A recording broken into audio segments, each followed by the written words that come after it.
Hello friends, அஸ்ஸலாமு அலைக்கும். Welcome to JP சமையல். இன்றைக்கி நம்ம கிச்சனில் ஒரு ஃபேமஸான தோசை ரெசிபி தாங்க நான் உங்களுக்கு செஞ்சு காட்ட போகிறேன். கர்நாடகா சைடு ரொம்ப ஃபேமஸான முள்பாகல் தோசை தான் நான் எனக்கு செஞ்சு காட்ட போகிறேன். இந்த தோசைக்கான மாவு அரைக்கிறதுலேருந்து நான் இன்றைக்கி சட்னி செய்கிறது வரைக்கும் எல்லாமே செஞ்சு காட்ட போகிறேன். இந்த தோசைக்கு மாவு அரைக்கும் போது வழக்கமாக இல்லாமல் இதில் இன்னும் சில பொருட்கள்லாம் சேர்த்து அரைக்கிறதுனால தோசை சாஃப்டாகவும் இருக்கும். அந்த தோசையோட கார்னர் எல்லாமே நல்லா மொறு மொருண்டு சூப்பராக இருக்கும். அதுவும் இல்லாமல் இந்த தோசைக்கான பொடி, சட்னி, உருளைக்கிழங்கு மசாலாண்டு சில பொருட்கள்லாம் செஞ்சு சேர்த்து சாப்பிட்றதுனால இது செம்ம டேஸ்ட்டாக இருக்கும்.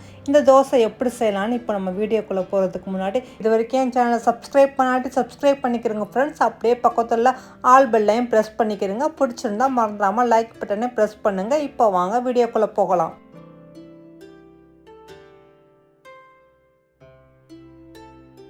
முதல்ல அந்த தோசைக்கு தேவையான மாவு அரைக்க ஆரம்பிக்கலாம். இதுக்காக நான் இட்லி அரிசி 2 கப் அளவு எடுத்துக்கிறேன். உளுந்து நான் அரை கப் அளவு எடுத்துக்கிறேன்.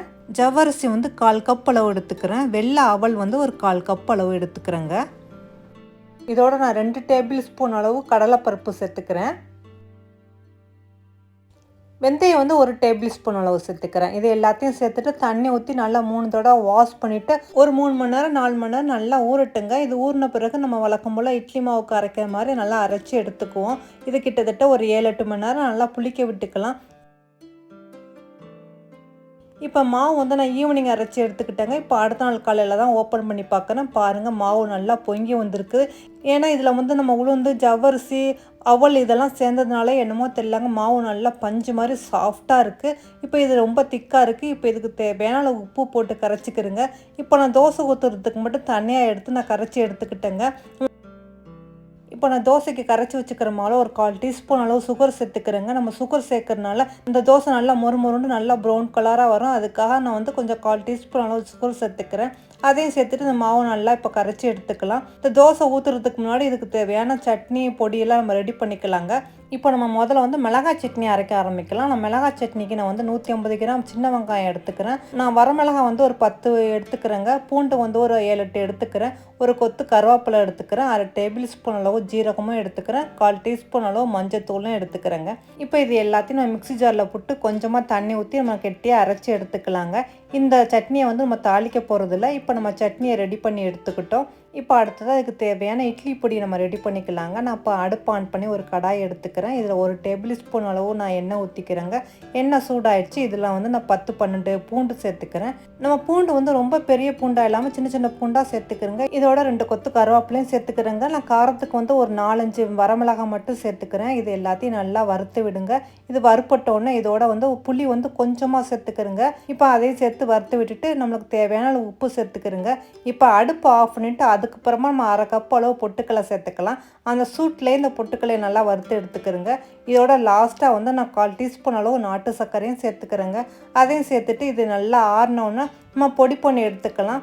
இப்போ இந்த மாதிரி நான் குறைன்னு பொடி பண்ணி எடுத்துக்கிட்டேங்க. இப்போ நம்மளோட இட்லி பொடி ரெடி ஆயிடுச்சு. அடுத்ததாக நம்ம உருளைக்கிழங்கு மசாலாவும் ரெடி பண்ணி எடுத்துக்கலாங்க. நான் உருளைக்கிழங்கு மசாலா ஏற்கனவே ரெடி பண்ணி எடுத்துக்கிட்டேன். அதே மாதிரி நீங்களும் வீட்டில் வழக்கம் போல் எப்படி உருளைக்கிழங்கு மசாலா செய்வீங்களோ அதே மாதிரி செஞ்சு எடுத்துக்கிறேங்க. இப்போ அடுத்ததாக அந்த தோசைக்கு தேவையான தேங்காய் சட்னி அரைச்சி எடுத்துக்கலாங்க. தேங்காய் 1 கப் அளவு எடுத்துக்கிறேன். பொட்டுக்கடலை அரை கப் அளவு எடுத்துக்கிறேன். காரத்துக்கு 3 பச்சை மிளகா எடுத்துக்கிறேன். ஒரே ஒரு துண்டு இஞ்சியும் 1 பூண்டும் சேர்த்து இப்போ நான் தேங்காய் சட்னிக்கு எப்போதும் போல் நைஸாக அரைச்சி எடுத்துக்கிட்டேங்க. இதை நான் தாளிச்சியும் இப்போ நான் எடுத்துக்கிட்டேன். இப்போ நம்மளோட தேங்காய் சட்னி ரெடி ஆகிடுச்சுங்க. இப்போ நம்ம தோசை ஊற்ற ஆரம்பிக்கலாங்க. நான் அடுப்பு ஆன் பண்ணி தோசைக்கல் வச்சுக்கிறேன். இப்போ தோசைக்கல் சூடானோன்னே இப்போ வழக்கமாக நம்ம தோசைக்கு ஊற்றுற மாதிரி மாவு ஊற்றி நல்லா எல்லா பக்கமும் நல்லா மெல்லிசாக பரப்பி விடுங்க. இதுக்கு மேலே நம்ம 1 டேபிள் ஸ்பூன் அளவு நெய்யும் ஊற்றிக்கலாங்க. ஏன்னா அந்த தோசை நல்லா மொறுமொருண்டு நல்லா வாசமாகவும் நல்லா டேஸ்ட்டாகவும் இருக்குங்கிறதுக்காக அந்த நெய் ஊற்ற தான் செய்யணும். அதனால் நான் 1 டேபிள் ஸ்பூன் அளவு நெய் ஊற்றி இப்போ மூடி போட்டு மூடி வச்சுக்கிறேன். இந்த தோசை நல்லா வெந்து செவந்து வர ஸ்டேஜில் நம்ம அரைச்சி வச்சுக்கிற மிளகாய் சட்னியை தோசைக்கு மேலே நல்லா எல்லா பக்கமும் படுற மாதிரி நல்லா பரப்பி விட்டுக்கிறேங்க. இப்போ அதை பரப்பி விட்டுட்டு நடுவில் நம்ம ரெடி பண்ணி வச்சுக்கிற உருளைக்கிழங்கு மசாலாவையும் வச்சிடலாங்க. மசாலா வச்ச பிறகு ஒரு பக்கம் வழக்கம் போல் தோசையை நம்ம க்ளோஸ் பண்ணிடலாங்க. இப்போ அவ்வளோதாங்க, நம்மளோட மொறு மசாலா கீ ரோஸ்ட்டு ரெடி ஆயிடுச்சு. இப்போ நம்ம அதை எடுத்து வேறு ஒரு பிளேட்டில் வச்சிடலாம். பிளேட்டில் வச்சுட்டு நம்ம மறுபடியும் இன்னொரு தோசை ஊற்ற போகிறோம். போகிறோம். இப்போ வந்து நம்ம மிளகாய் சட்னிக்கு பதிலாக பொடியை போட்டு நம்ம செய்ய போகிறோங்க.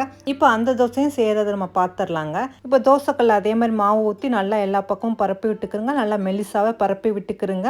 நான் இதுக்கு மேலே இப்போ நெய் ஊற்றி விட்டு ஒரு நிமிஷம் நல்லா மூடி போட்டு மூடி வச்சுக்கிறோங்க. இப்போ இந்த தோசை நல்லா வெந்து செவந்த உடனே இப்போ நம்ம வந்து சட்னிக்கு பதிலாக நம்ம அரைச்சி வச்சுக்கிற பொடியை மேலே தூவி விடுங்க. இந்த பொடியும் தூவி விட்டுட்டு உருளைக்கிழங்கு மசாலாவும் அதே மாதிரி நடுவில் வச்சு இப்போ தோசையை க்ளோஸ் பண்ணிடுங்க. இப்போ நம்மளோட பொடி மசாலா தோசையும் ரெடி ஆயிடுச்சுங்க. இப்போ நல்லா முறுமுருண்டு சுட சுட நம்மளோட முள்பகால் மசாலா தோசை ரெடி ஆயிடுச்சுங்க. இந்த தோசை சாப்பிட ரொம்பவே டேஸ்ட்டாக இருக்கும். நல்லா முறுமுருண்டு இருக்குங்க. இதில் சேர்த்துக்கிற அந்த கார சட்னி பொடி இதெல்லாம் ரொம்பவே நல்லாயிருக்கும். இதோட நம்ம வந்து தேங்காய் சட்னியோடு சாப்பிடும்போது ரொம்பவே டேஸ்ட்டாக இருக்கும். என்ன இந்த பொடி வகைகளும் நம்ம சட்னி வகைகளும் செய்கிறதுக்கு தான் கொஞ்சம் டைம் எடுக்கும். ஆனால் நம்ம ருசியாக சாப்பிடணுன்ட்டா கொஞ்சம் டைம் எடுத்து தானாங்க ஆகணும்.